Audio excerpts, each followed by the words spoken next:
I need to tell you about something that happened 17 years ago. Something I've carried alone through every sunrise since. A weight that's shaped the topography of my silence. I was a veterinarian back then, running a small clinic at the edge of Millbrook Valley where the farmland surrenders to the deep woods, where civilization thins like morning fog and the old world still remembers itself. Most nights I'd close up around 7, drive the 10 minutes home to Helen, and fall asleep to the sound of her reading mystery novels aloud. But that night, that storm-torn October night, I'd stayed late to monitor a collie recovering from surgery, and the rain came down like the sky itself was wounded and bleeding. The wind howled through the pines with a voice that sounded almost intentional, almost like language, and the power had flickered twice before finally surrendering to darkness. I was packing up by candlelight, preparing to leave the collie in her kennel with blankets and prayers, when I heard it, a sound that wasn't wind, wasn't thunder, but something massive collapsing against the outer wall of the clinic.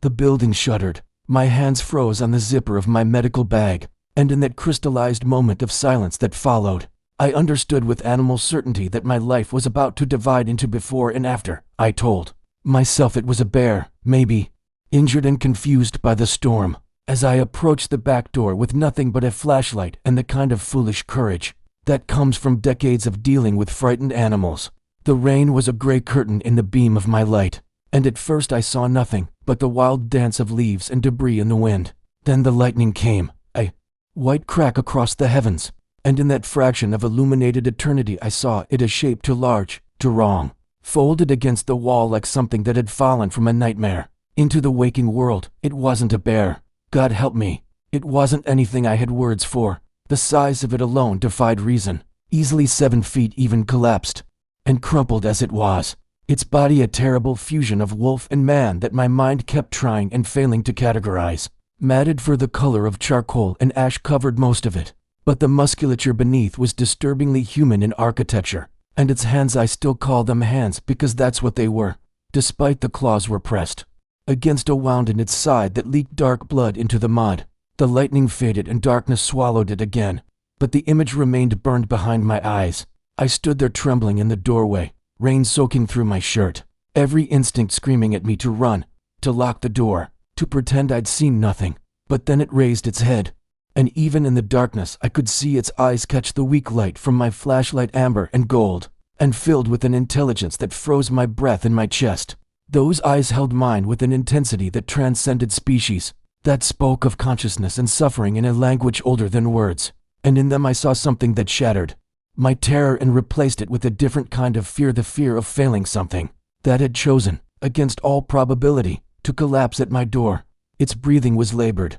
rattling in its massive chest, and a low sound emanated from its throat that wasn't quite a growl, but rather something pleading, something desperate. My veterinary training, 26 years of it, suddenly clicked into place like a key turning in a lock, overriding the impossibility of what I was seeing. Wounded, critical condition, massive blood loss, possible internal damage. The clinical assessment flooded through me, giving me something concrete to hold onto while reality shifted around me. I heard myself speaking to it the way I'd speak to any frightened animal, low and steady, though my voice shook and the words felt absurd leaving my mouth. I don't remember deciding to help it. I only remember setting down the flashlight, wedging it between the doorframe to keep the beam on the creature, and then moving forward with my hands extended, showing I meant no harm. It watched me approach with those impossibly aware eyes, and when I knelt beside it in the mud and rain, when my hands first touched its blood-soaked fur, it released a sound that was unmistakably relief.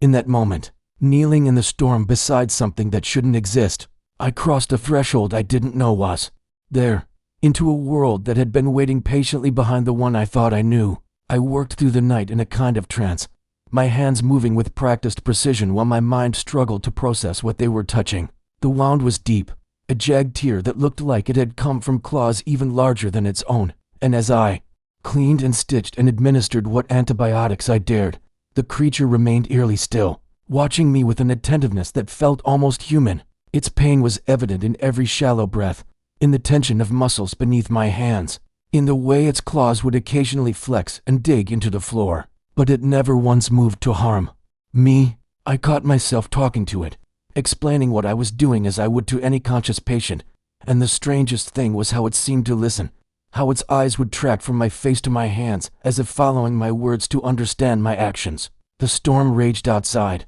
the clinic creaking and groaning around us. But inside that small exam room lit by battery-powered lanterns, something impossible was happening. A covenant was being made without words. A trust extended across the gulf between worlds. When I finally finished, exhausted and covered in blood and mud, I sat back against the wall and we simply looked at each other. Predator and healer, legend and witness. I must have dozed off eventually, because when dawn light finally crept through the windows, gray and hesitant, the creature was gone. Only the bloodstains remained, and the lingering smell of wet fur and something wilder, something ancient. I cleaned the evidence in silence, my hands still trembling, and drove home to Helen with a secret already taking root in my chest like a seed that would grow into a forest of its own. I returned to the clinic that morning, moving through the routines of my day like a ghost haunting its own life, treating farm dogs and barn cats, while the memory of those amber eyes burned behind everything I did. Helen asked me at dinner why I was so quiet, and I told her the storm had kept me up, which was true enough, though the lie of omission sat heavy in my throat like stones. The days that followed stretched into weeks, then months, and I began to wonder if the whole thing had been some kind of exhaustion-induced hallucination, a fever dream born from the storm and isolation, and too many years of solitary night shifts. But the blood had been real, the fur I'd found embedded in my clothes had been real, and the tremor in my hands when I remembered those intelligent eyes was real enough to wake me at night. In cold sweats, I started keeping irregular hours at the clinic, staying late more often than necessary, and Helen noticed but said nothing, perhaps sensing that whatever I was carrying needed the darkness to breathe. Spring came tentatively to the valley, turning the world green again, and I'd almost convinced myself it had been singular, unrepeatable, when I arrived at the clinic one April evening to find the heavy wooden door to the back exam room standing open, and a deer carcass lying just inside, still warm, its neck cleanly broken in a way that spoke of impossible strength and precise mercy. I stood in the doorway with my heart hammering against my ribs, understanding immediately what this meant, what was being communicated in the ancient language of gift and debt. The deer was an offering, a payment, and the realization that the creature had been here, had opened doors it shouldn't have been able to operate, had left this message and departed, filled me with an awe that bordered on terror. I processed the carcass with shaking hands, my mind spinning through the implications, and when full dark fell I left the back door unlocked and waited in the front office with the lights off, hardly daring to breathe. Near midnight I heard it, the soft pad of massive feet on the concrete steps, and through the window I caught a glimpse of that enormous silhouette against the stars before it disappeared around back. My legs carried me to the exam room before courage could fail, and there it was, sitting on the floor with an almost human posture, one massive arm extended to show me a forelook where something had torn through muscle,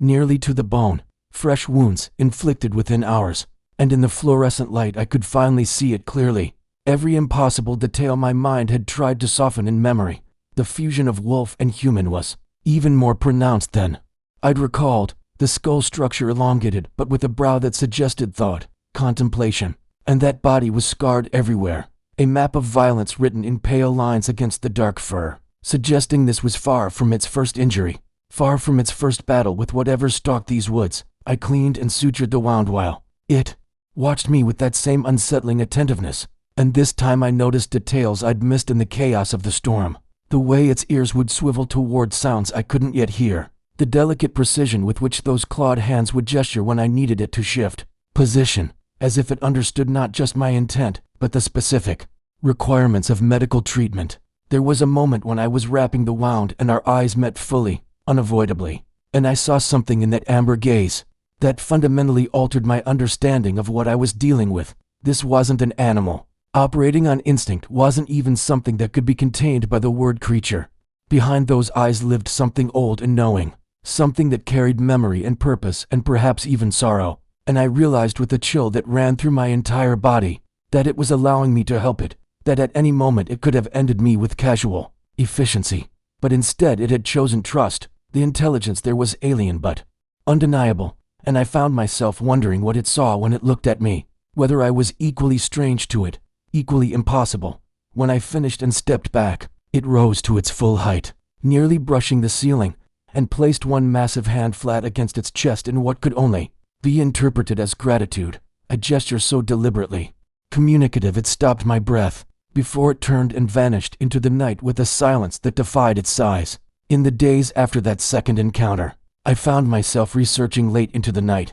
digging through folklore and indigenous accounts, old journals from settlers who'd spoken of wolf walkers and skin changers and guardians of the threshold places. The clinical part of my mind insisted on rational explanation, undiscovered species, evolutionary offshoot, mutation, but the deeper part of me, the part that had looked into those ancient eyes, knew that what I was dealing with existed in the spaces between categories, in the margins where science gives way to older knowledge. I began to notice patterns in its appearances, arriving every 6 to 8 weeks like clockwork, always with fresh injuries, always leaving payment in the form of game that kept my freezer full and gave me plausible explanations for my late nights when Helen would ask. Each visit deepened the strange bond between us, a relationship built on mutual need and growing trust that had no precedent in my experience, no framework in my understanding of the world. It would arrive. I would treat whatever wounds it carried, and in the silence of those midnight hours we developed a communication beyond language,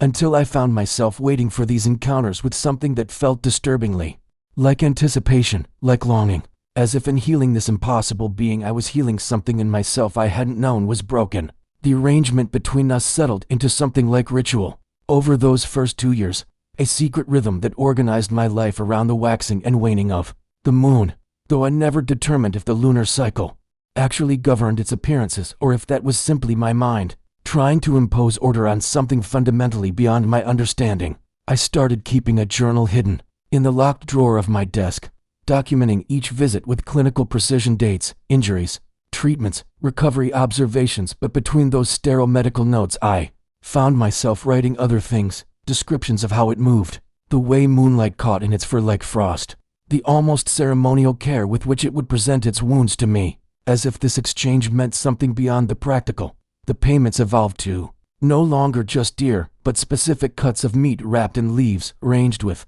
a thoughtfulness that suggested it understood my needs, perhaps even my preferences, and once, memorably, a honeycomb so perfect and golden it seemed impossible it hadn't been destroyed in the retrieval. The creature's muzzle still sticky with sweetness when it arrived that night, and I'd actually laughed, a sound that seemed to startle us both in the clinical silence of the exam room. Helen grew quieter as the months accumulated into years, and I could feel the weight of my unshared truth building like a wall between us. Brick by invisible brick, she would watch me preparing for my night shifts with an expression I couldn't quite read, something between concern and resignation. And there were moments when I almost told her everything, when the words would gather at the base of my throat like birds preparing for migration. But then I would imagine her face, imagine trying to explain what I myself barely understood, and the words would scatter into silence. How could I tell her that I'd developed a relationship with something out of legend, that I spent my midnight hours tending to a creature that shouldn't exist, that I'd come to feel a strange protectiveness toward this being that had chosen me for reasons I couldn't fathom? The guilt ate at me, but deeper than the guilt was something else, something I was ashamed to acknowledge, a fierce possessiveness over these encounters, a selfish desire to keep them mine alone, unsullied by explanation or judgment or the inevitable disbelief that would follow any attempt at sharing. In my most honest moments, I recognized that these midnight meetings had become the most vital part of my existence, more real somehow than my daylight life, and I was protecting them as fiercely as the creature seemed to be protecting something in those woods. The nature of its injuries began to tell a story I was slow to comprehend, my mind resisting the pattern. Even as the evidence accumulated in my careful documentation, the wounds were never random, never the result of accidents or territorial disputes with other animals, but always deliberate, defensive, the marks of pitched battles against something that fought with intelligence and malice. I started to recognize claw patterns that didn't match any known predator, bite marks that suggested humanoid jaws, and burn patterns that spoke of fire used as weapon rather than accident. And slowly, reluctantly, I understood that the creature wasn't simply surviving in these woods, but actively defending them, engaged in an ongoing war I couldn't see, but could trace in the map of scars that covered its body. Like a chronicle written in pain, the revelation shifted something fundamental in how I viewed our arrangement, transforming me from neutral healer to something closer to combat medic, and I began keeping stronger antibiotics, better suturing materials, even researching field treatment for burns and deep tissue trauma, preparing for injuries I hoped would never come but knew inevitably would. What disturbed me most profoundly was realizing the timing of its appearances correlated with the valley's whispered mysteries, the hunters who went into the woods and never emerged, the strangers passing through who vanished without explanation, events that happened every few years and were always attributed to the wilderness itself, to exposure or falls or simply getting lost in the vast indifference of nature. I'd never connected these disappearances to anything purposeful, but now I found myself checking dates, cross-referencing my journal entries with news reports and local gossip, and the pattern was undeniable. The creature's worst injuries always coincided with these vanishings, appearing sometimes within hours of someone going missing, its wounds fresh and terrible. And speaking of confrontations that had been neither quick nor easy, the implications terrified me, not because I believed the creature was responsible for the disappearances, but because I was beginning to suspect it was trying to prevent something, standing as a barrier between the town and threats we didn't know existed, and I was helping it continue that protection, making myself complicit in a secret that reached far deeper than I'd ever imagined, binding me to this being and its mysterious purpose in ways that went beyond healing, beyond choice, into something that felt increasingly like destiny, like I'd been selected for this role by forces older than my understanding and far less forgiving than my conscience. I began documenting everything with obsessive precision, transforming my hidden journal into something between medical record and forbidden text, filling pages with sketches of wound patterns, measurements of claw marks, photographs I took with shaking hands while the creature watched me with those unsettlingly patient eyes. The injuries told stories I had to learn to read like a new language written in flesh and blood, parallel slashes that spoke of coordinated attacks, burns that clustered on its forearms as if it had shielded itself from flame, bullet wounds that suggested encounters with humans, but never in patterns that indicated hunting, accidents. Always defensive, always protective. I started mapping the locations where I suspected these battles occurred, cross-referencing with topographical maps and old property surveys, and a terrible geography emerged, a perimeter around the valley that the creature seemed to patrol with religious dedication, its scars forming a living chronicle of something vast and ongoing that I was only beginning to glimpse. What haunted me most were the older scars, the thick ropes of healed tissue that spoke of decades of this war, suggesting the creature before me was continuing something ancient, maintaining a duty that stretched back beyond my lifetime, perhaps beyond the memory of anyone still living in the valley. The nature of our communication evolved in ways I couldn't have anticipated, developing from simple necessity into something nuanced and almost tender, a vocabulary of gestures and glances that felt more intimate than words. The creature learned to indicate pain levels through variations in its breathing, to show me where treatment was needed through careful movements that spoke of trust I'd done nothing to earn, but everything to maintain. I found myself talking to it during procedures, narrating my actions in a low murmur that seemed to soothe us both, and sometimes I swear it listened with an attention that went beyond animal instinct, its head tilted in consideration, its eyes following my movements with an intelligence that made my hands tremble with implications I wasn't ready to fully accept. There were moments of unexpected gentleness, the way it would steady itself against my shoulder during painful suturing, its weight and warmth pressing into me with a vulnerability that felt like privilege, or how it would touch its nose to my palm after treatments, a gesture of gratitude that never failed to move me beyond reason. Once, treating a particularly vicious wound across its ribs, I'd whispered an apology for the pain I was causing, and it had made a sound I'd never heard before, something between whine and croon, and had touched its massive paw to my chest, directly over my heart, holding it there for 3 of my trembling breaths before letting go, and I'd had to turn away to hide the tears that came suddenly and overwhelmingly, understanding without words that I'd been given something rare and sacred, a trust that transcended the boundaries between our species. The patterns in its injuries revealed a horrifying consistency that I could no longer ignore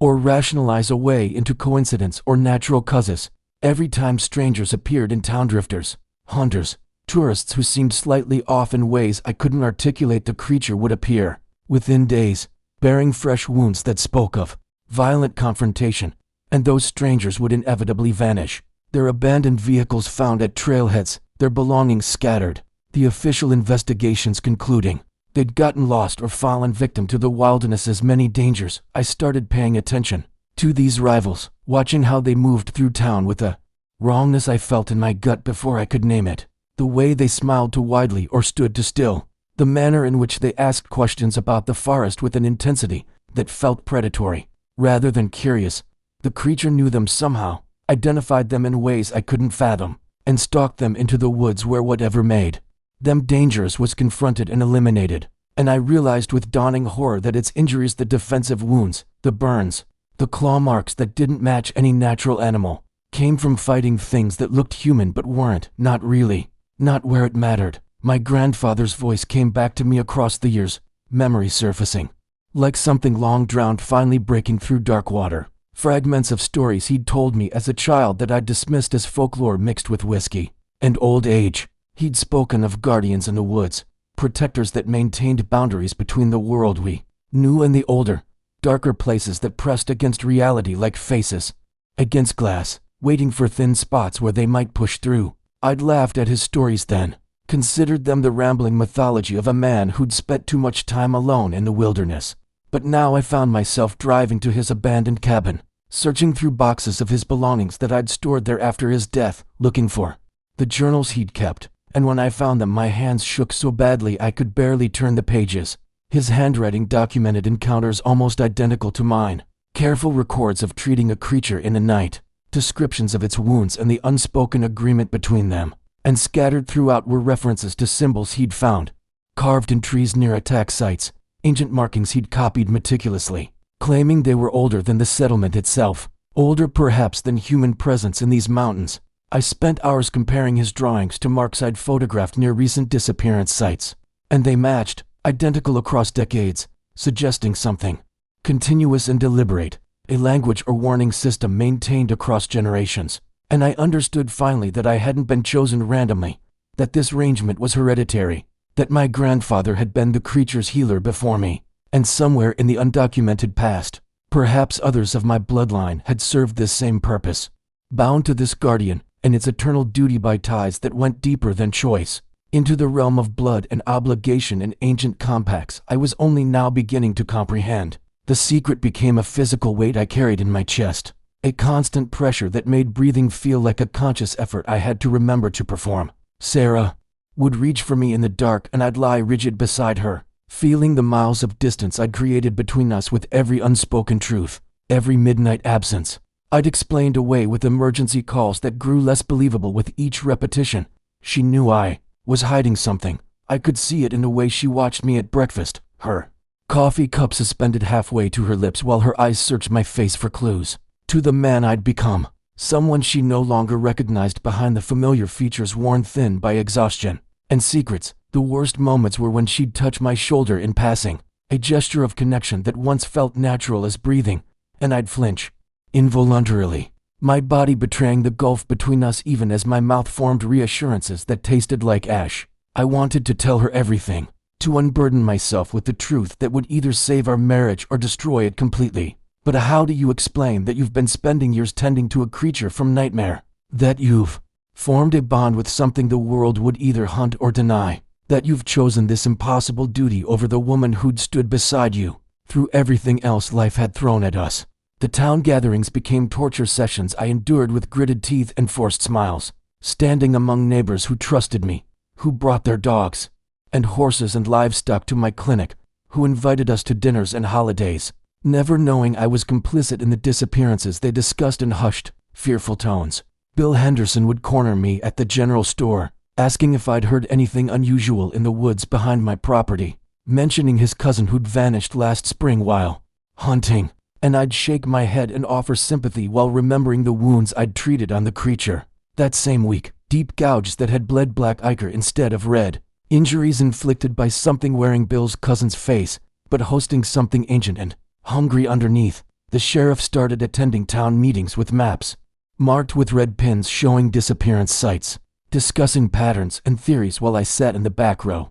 my hands clenched in my lap, knowing the real pattern, understanding the geography of protection that nobody else could see. Young Tommy Chen's mother stood up once, her voice breaking as she demanded answers about her son's disappearance, and I'd had to leave the meeting early. unable to bear the weight of her grief while carrying the memory of treating burns on the creature's neck, wounds shaped like desperate human hands that had clutched and clawed before whatever inhabited. Tommy's body had been stopped, yet in those midnight hours alone with the creature, I found a strange peace I couldn't locate anywhere else in my fractured life. A sense of purpose that felt more authentic than anything I experienced in daylight. There was no pretense between us. No need for the careful lies and social performances that exhausted me. Just the honest transaction of care given and trust received. A relationship stripped to its essential elements and somehow more real for its simplicity. The creature would arrive and lower itself carefully onto the exam table. I'd reinforced to bear its weight.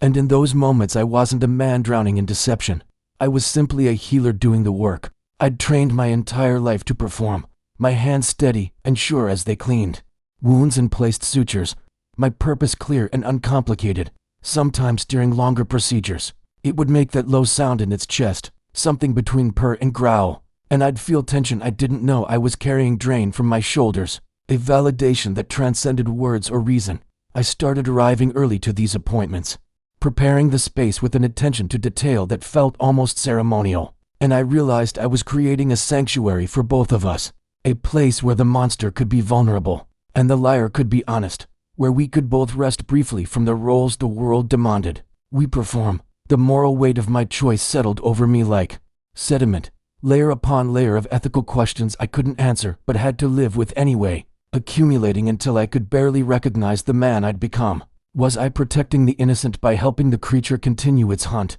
Or was I enabling murder by treating injuries that allowed it to kill again? Were the missing people already lost to whatever had possessed them? Or was I complicit in ending human lives based on a creature's judgment I had no way to verify? I'd taken an oath once to do no harm, but harm was relative now, measured not in individual deaths, but in some larger calculation I couldn't fully comprehend, a mathematics of protection that required sacrifice I hadn't been trained to evaluate. Some nights, the first time I noticed the symbols, I convinced myself they were natural formations, the kind of patterns desperate minds find in random scratches left by animals or weather, but they kept appearing in the same locations where the creature's injuries were worst, clustered near sites where the sheriff's maps showed the highest concentration of disappearances. I'd been tracking these locations privately for months, driving out to the forest under the pretense of checking on farmers' livestock, photographing the marks I found carved into trees at chest height,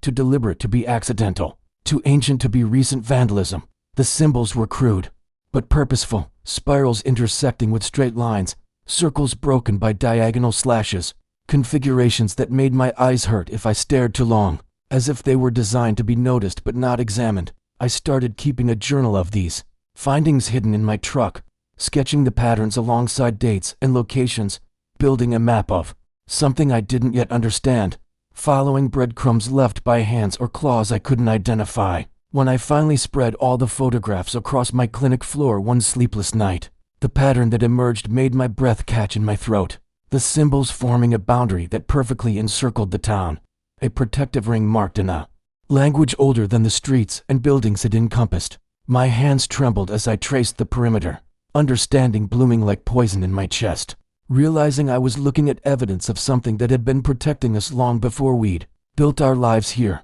a guardianship we'd forgotten even as we benefited from its presence. The memory surfaced unbidden during one of these late-night study sessions, my grandfather's voice rough with age and whiskey, telling stories nobody else in the family wanted to hear, tales the adults dismissed as senile rambling, but that had haunted my childhood dreams. He'd spoken of the boundary keepers, creatures that weren't quite animal and weren't quite human, things that existed in the spaces between what we knew and what we feared, maintaining walls we couldn't see that kept worse things at bay. I dismissed the stories as folklore, the confused memories of an old man mixing together legends and personal history into something that felt true even if it wasn't real. But now those words came back with the weight of prophecy rather than myth. He described symbols exactly like the ones I was documenting, marks that appeared after what he called the thin times, periods when the boundary between worlds grew permeable and things could slip through, taking human shape but carrying in human hunger.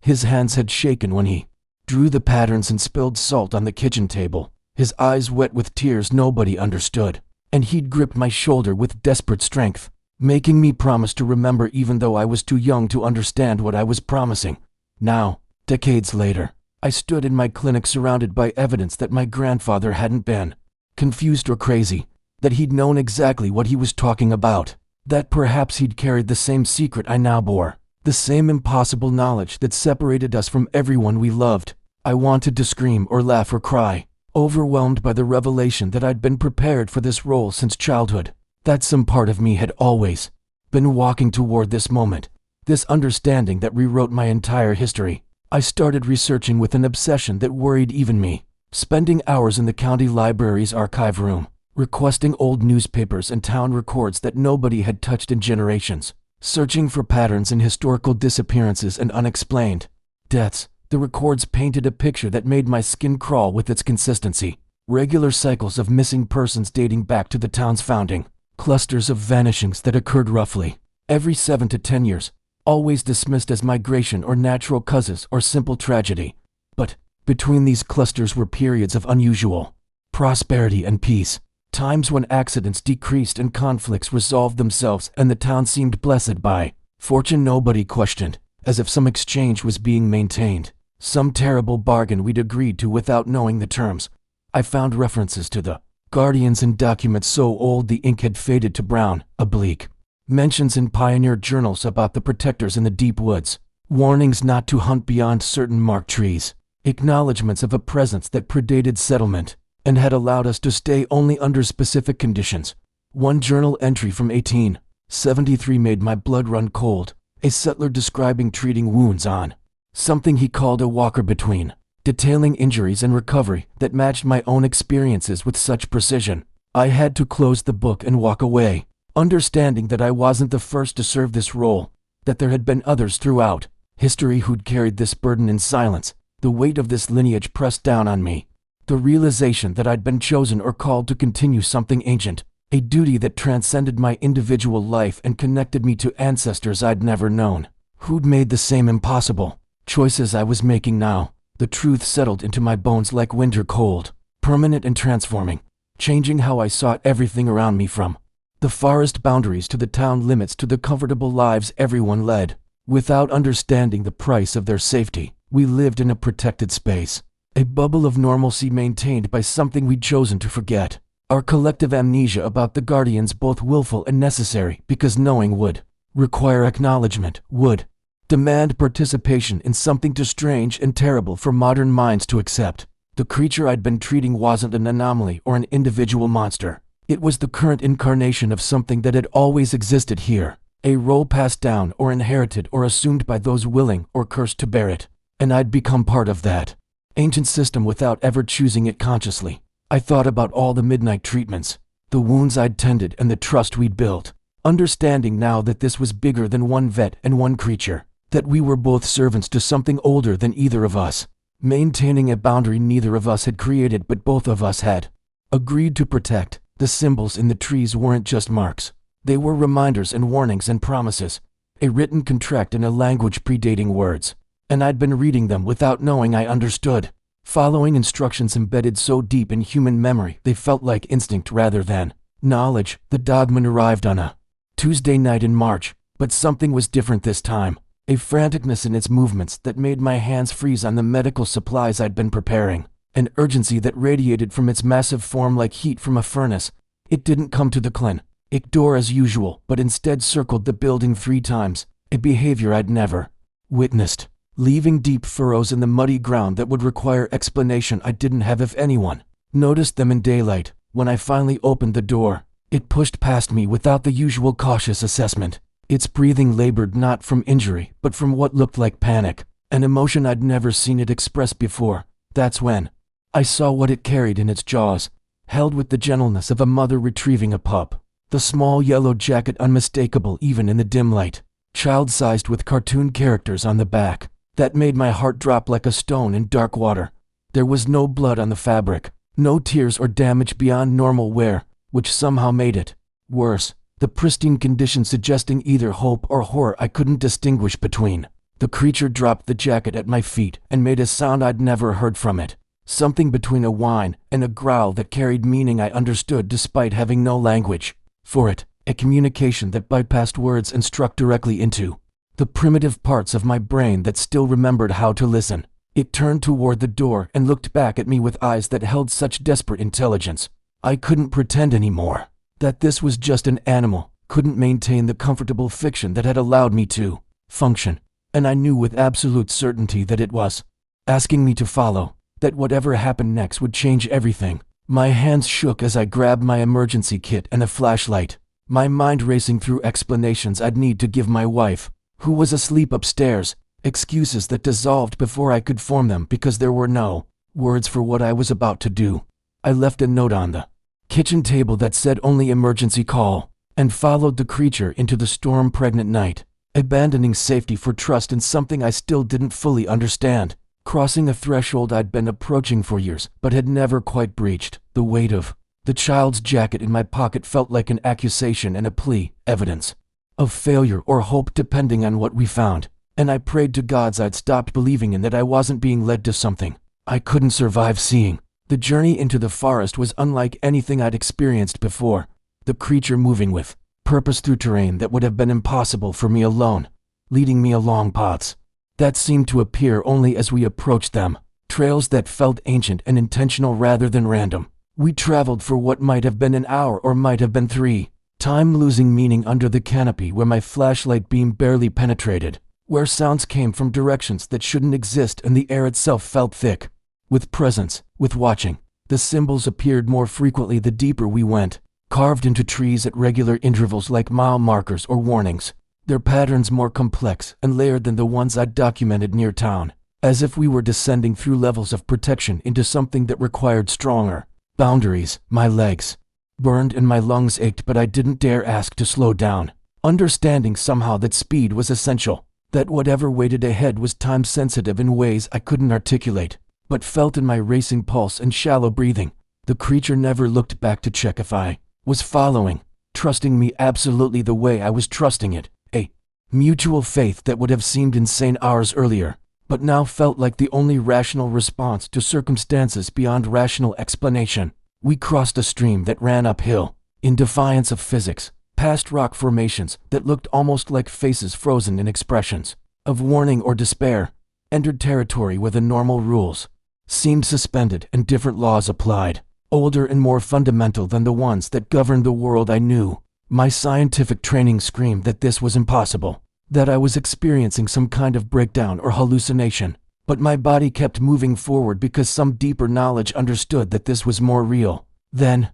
anything I'd called reality before, that I was finally seeing the world without the comfortable filters that made it manageable. The forest opened suddenly into a clearing I would have sworn didn't exist on any map, a space too perfectly circular to be natural, and at its center a cliff face with a darkness that wasn't just the absence of light, but the presence of depth, an opening that seemed to exhale cold air that carried sense of earth and something else, something that made my primitive brain scream warnings my modern mind couldn't interpret. The creature stopped at the clearing's edge and looked at me one final time, its expression somehow conveying both apology and necessity, and then it entered the darkness without hesitation, leaving me to choose whether to follow into whatever truth waited below, or turn back to the comfortable lies I'd been living. I followed because there was never really a choice, because the jacket in my pocket and the years of secret treatments and the weight of my grandfather's stories had all been leading to this moment, this descent into literal and metaphorical darkness where answers lived.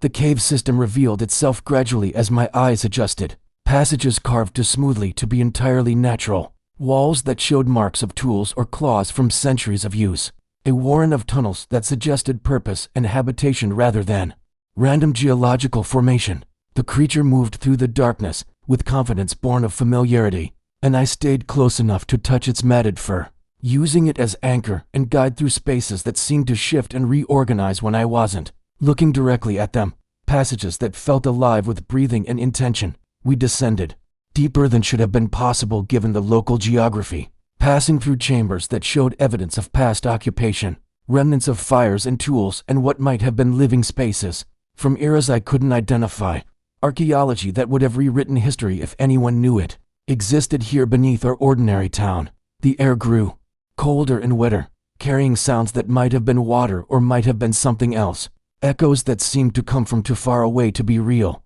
and I felt the pressure of earth and time pressing down from above, the weight of being somewhere humans weren't meant to go. My flashlight beam caught reflections that moved wrong, shapes that slid away from illumination too quickly to identify, and I understood we weren't alone in these passages, that things lived here in the dark, things the creature was protecting me from just by its presence, its scent or aura keeping them at bay. The tunnel opened into a larger chamber, and the smell hit me first, decay and wrongness and something chemical that burned my nostrils and made my eyes water, an odor that spoke of violation and corruption rather than natural death. And I knew before I saw that this was what the creature had brought me to witness. What the flashlight revealed wasn't bodies as I'd feared, but something infinitely worse, something that made my mind rebel against understanding even as comprehension forced itself through my resistance like a blade. The chamber was a nest, but not for anything that should exist. Organic structures that looked almost like cocoons or egg cases, but made from materials that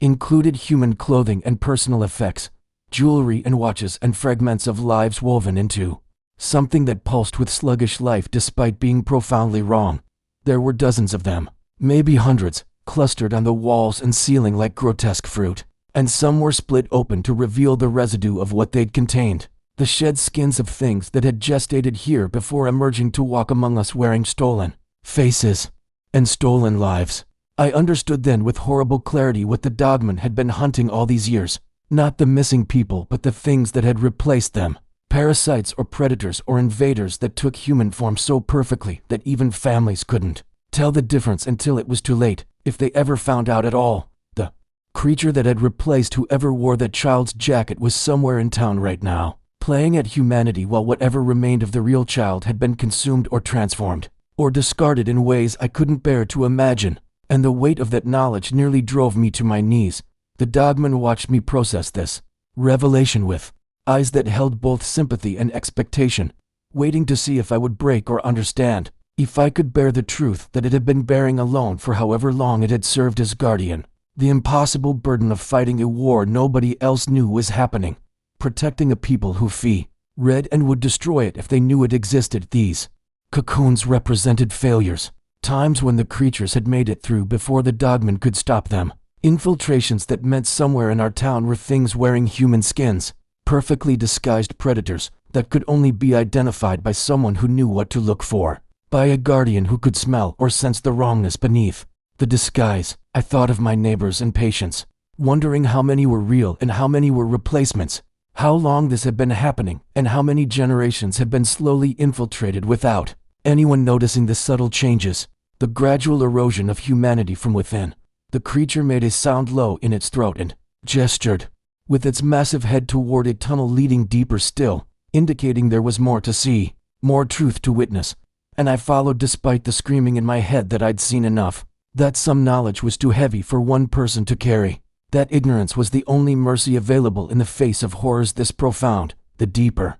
tunnel led to a chamber that made the nest room look merciful by comparison. A space that served as workshop or laboratory or something my vocabulary had no words for. Walls covered in what I first mistook for cave paintings but were actually diagrams, instructions, or records of the infiltration process, mapped out with meticulous detail that suggested intelligence far beyond anything I'd imagined. There were remains here too, but not complete bodies, only the parts the parasites didn't need, husks of humanity discarded like orange peels after the fruit had been consumed. And I recognized a jacket, a shoe, a distinctive birthmark on a piece of skin that belonged to someone who'd been reported missing 3 years ago, but whose body had been found and buried with full funeral honors. The thing we'd buried hadn't been him at all, had been wearing his face like a mask while the real person had been processed here in the dark, reduced to biological raw materials for creatures that saw humans as nothing more than vehicles or camouflage or food. The Dogman moved to the wall and placed its massive paw on a series of marks that were clearly dates or tallies, hundreds of them stretching back further than the cavern wall could show, continuing into other chambers, other centuries, a record of endless vigilance against an invasion that had been happening so long it predated recorded history. I watched as it traced the marks with something like reverence or despair, and I understood suddenly that this wasn't the first Dogman, that the creature before me was part of a lineage, A duty passed down through generations of guardians who'd chosen or been chosen to stand between humanity and extinction, sacrificing any normal existence to fight a war in shadows and silence. The weight of that sacrifice pressed against my chest like a physical force. This being who could never have family or rest or peace, who spent its entire life wounded and hunting and protecting people who would destroy it without hesitation if they knew it existed, who trusted no one except a rural veterinarian who'd stumbled into its world through accident and necessity. The creature turned to face me fully, and for the first time I saw not a monster or even an animal, but a person, something with consciousness and choice and suffering that matched my own, trapped in a role it couldn't abandon because the consequences were too catastrophic to contemplate. Its scars told stories I could finally read, each wound a battle fought alone, each healed injury a victory that saved lives that would never know they'd been in danger. A history of protection written in flesh and pain across years of thankless service. It reached out slowly, giving me time to retreat if I needed to, and placed one massive clawed hand on my shoulder with a gentleness that contradicted everything its form suggested it should be capable of. A gesture so human and so filled with desperate communication that tears I'd been holding back finally broke through my defenses. In that touch I felt its exhaustion and determination, its loneliness and purpose, its hope. That maybe finally someone would understand, that it wouldn't have to carry this knowledge entirely alone anymore, that I might be bridge or ally or simply witness to a truth that needed to be known. I understood then that this was why it had brought me here, not just to show me the threat but to share the burden of knowing, to pass on the duty of guardianship in whatever form I could provide, to create partnership where before there had been only isolation. My grandfather's words echoed through memory with new meaning. His stories about guardians who maintained boundaries weren't warnings to stay away but instructions to help, folklore that preserved knowledge of cooperation between human and other alliances that had sustained both species through dangers we'd forgotten how to name. The implications crashed over me in waves that left me struggling to breathe, understanding that I couldn't unknow this, couldn't return to the simple ignorance I'd lived in just hours before, couldn't treat sick dogs and deliver calves while things that used to be human walked among my neighbors. The child whose jacket I carried might already be gone beyond saving, might have been replaced by something that would return to a family who'd never know their real child was dead. Or there might still be time if we moved fast enough, if I could accept what the creature was asking me to become. Partnership meant complicity in what would look like murders if anyone discovered the truth, meant helping hunt and destroy things that appeared completely human, that could bleed and scream and beg convincingly because they wore stolen flesh like custom-tailored suits. My medical oath to do no harm collided with the realization that allowing these parasites to live meant harm on scales I couldn't measure, that mercy to the disguised meant cruelty to everyone they would eventually consume, that there were situations where the old ethical frameworks simply didn't apply. The Dogman's eyes held no judgment about whatever I chose, only acceptance and understanding that what it was asking might be more than I could give, that walking away was legitimate response to truth this heavy, but also a desperate hope that I wouldn't abandon it to fight alone anymore. I thought of my wife sleeping peacefully in our bed, ignorant of what crawled in the darkness beneath our ordinary lives,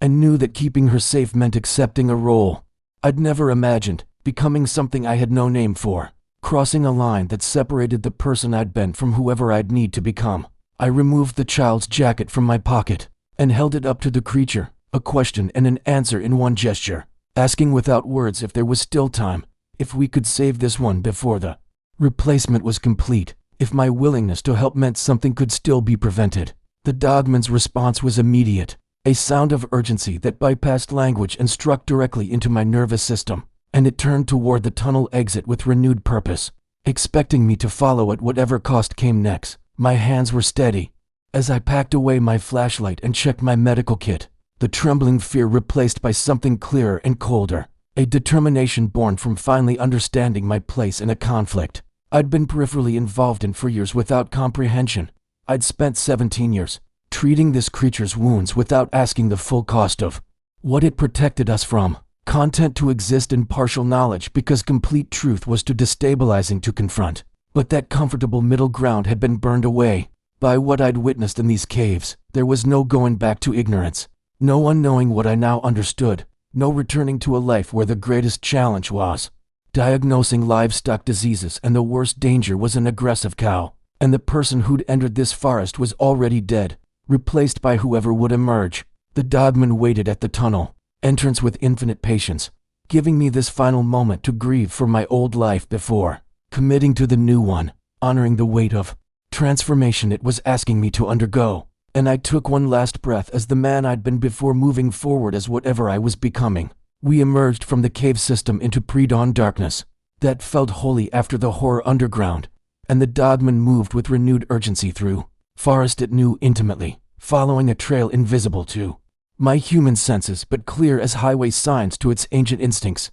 I struggled to keep pace through undergrowth that seemed to part for the creature, while clutching at me, my veterinary bag bouncing against my hip with supplies I prayed would be enough for whatever we found, my mind racing through scenarios of intervention that all felt inadequate against what I now understood we faced. The child might already be gone in the ways that mattered, their body hijacked and their consciousness consumed, leaving only a convincing puppet that would fool everyone except those who knew what signs to look for, what subtle wrongness marked the replaced. But the Dogman's desperate speed suggested possibility remained, that we'd arrived at some critical juncture in the parasitic process where reversal was still achievable, where my medical knowledge combined with its warrior experience might accomplish what neither could alone. I thought of all the midnight visits over 17 years, each wound I'd stitched, an infection I'd treated, realizing I'd been in training for this moment without knowing it, prepared by incremental trust for partnership in purposes I'd been too afraid to fully examine. The creature had been patient with my ignorance, allowing me to exist in comfortable partial knowledge until circumstances demanded my complete awakening, protecting not just my town but my peace of mind until the day that protection required my active participation. That grace devastated me more than any violence could, the understanding that this being had shouldered burdens alone specifically so I wouldn't have to, had carried weight that was always meant to be shared, but had accepted solitary duty rather than force truth on someone unready to bear it. We found the child in a clearing I'd passed hundreds of times, without noticing anything unusual. But now I saw the symbols carved into surrounding trees, the same markings from the cave translated into warning and boundary and cage. The boy was unconscious but breathing, collapsed at the center of a circle the Dogman wouldn't cross, some barrier or trap that held its kind at bay while allowing the parasites to work. And I understood my role with sudden clarity that bypassed thought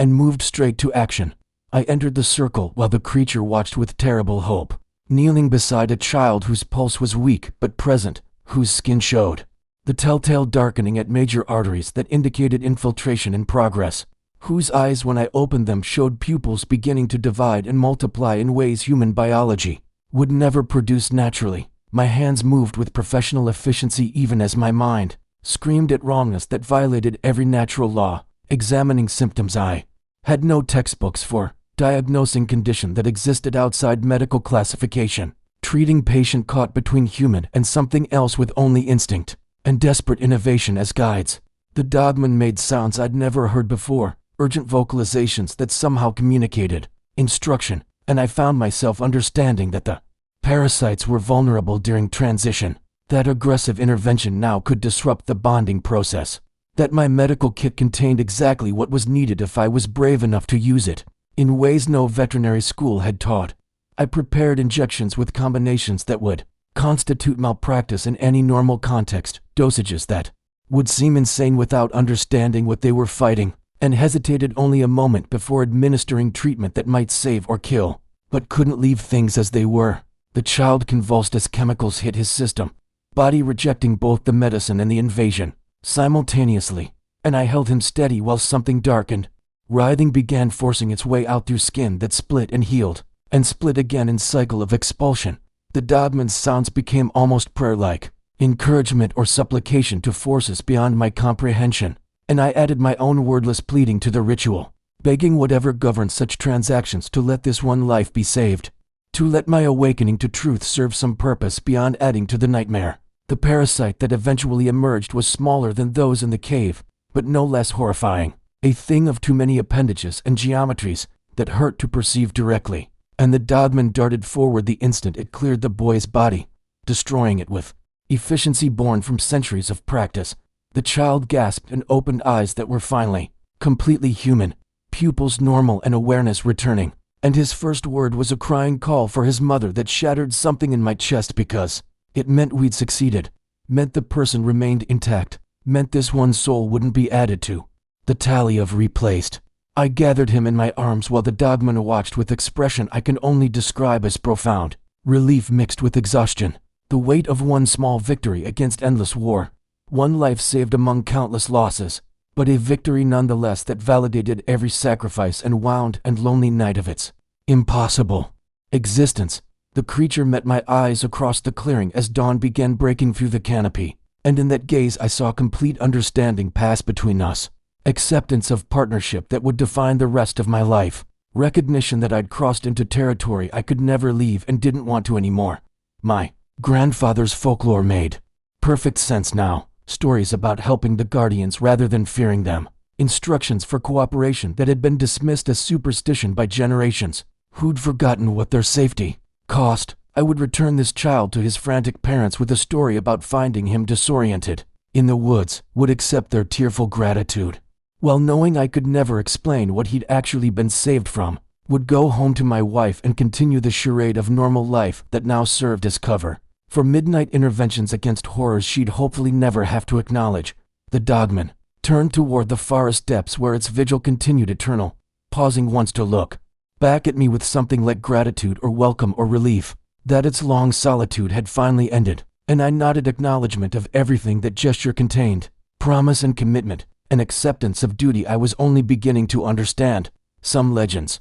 exist not as warnings but as protection we've forgotten to honor, and I had become part of that protection now, bridge between worlds that both required, guardian of guardians who'd guarded us faithfully through our long ignorance, finally awake to purpose that had been waiting 17 years for me to be ready to embrace it. I carried the secret for another decade after that night, treating the Dogman's wounds with new understanding of what each scar represented, documenting patterns that revealed the scope of infiltration attempts our town had survived unknowingly, maintaining the boundary between worlds through medical intervention and silence that became its own form of spiritual practice. My wife passed 5 years ago, never knowing what occupied my midnight hours, and I'm grateful for that mercy even as I regret the distance my secret created, the part of myself I could never share with the woman who shared everything else, the loneliness that came from protecting her ignorance because some knowledge carries weight that love alone can't justify imposing.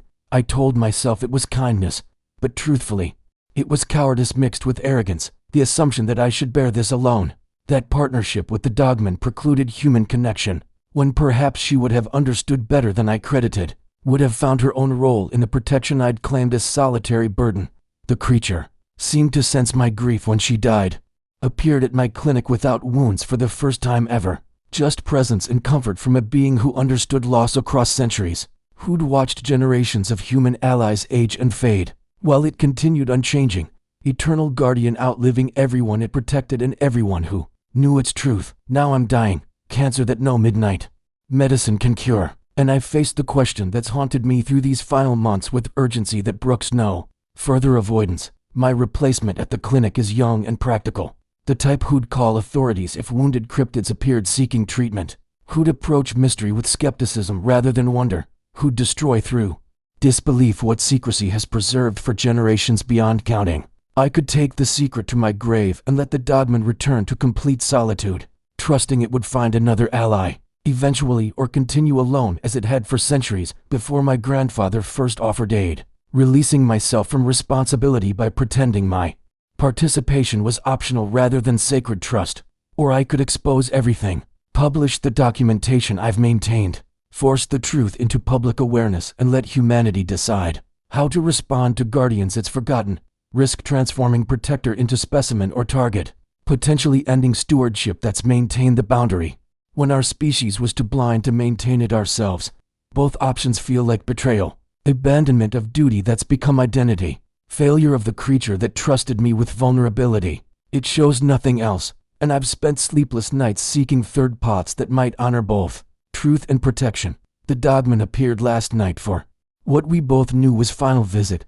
my strength failing too rapidly now for midnight journeys, my hands too weak to suture wounds though my mind remains sharp enough to recognize the goodbye in its eyes, It brought no carcass payment, no injuries requiring treatment, just presence and acknowledgement of partnership ending, and I wept without shame. For the loss of connection that defined my purpose more than marriage or career, or anything my human life contained, we sat in silence for hours, man and legend sharing space beyond words. And I understood finally that the choice isn't mine to make alone, that exposure or secrecy both require consent from the one most affected, that autonomy matters even for creatures of folklore and duty. So I asked, as clearly as gesture and intention could communicate, whether it wanted the truth revealed or protected, whether its existence should remain hidden or be brought into light, whatever consequences might follow, offering the decision to the only one qualified to make it. The Dogman regarded me with those unsettlingly intelligent eyes, processing implications across awareness that spans centuries, weighing factors I couldn't begin to comprehend, and finally indicated the carved symbols we'd found in the forest. The old markings my grandfather had recognized, the ancient language that predated modern understanding. It showed me that the symbols themselves are the answer, folklore and fragments passed down through generations, who maintained knowledge without full understanding, protection embedded in culture rather than individual choice, distributed responsibility that survives beyond any single guardian. I don't need to expose everything or hide everything, just ensure the old stories continue, that some people in each generation learn to read the signs, that the possibility of belief remains alive even if specific truth stays obscured, creating space for future allies to awaken when needed as I once awakened. The Dogman will find another eventually, someone whose calling responds to midnight encounters and impossible wounds, someone ready to see what hides in plain sight. And this cycle will continue as it always has, protection maintained through partnership that transcends species and defies categorization. I'm writing this account to be found after I'm gone, not as evidence demanding belief but as testimony offering possibility, and those meant to understand will understand while others dismiss it as fiction or delusion, which is exactly as it should be. Some legends exist not as warnings but as protection we've forgotten to honor, and the forgetting itself is part of the protection, allowing guardians to work unseen while keeping humanity safe from horrors that full knowledge might make worse, maintaining boundary through mystery rather than destroying it through exposure. What secrets might be protecting us without our knowledge? Subscribe to explore the legends we've forgotten.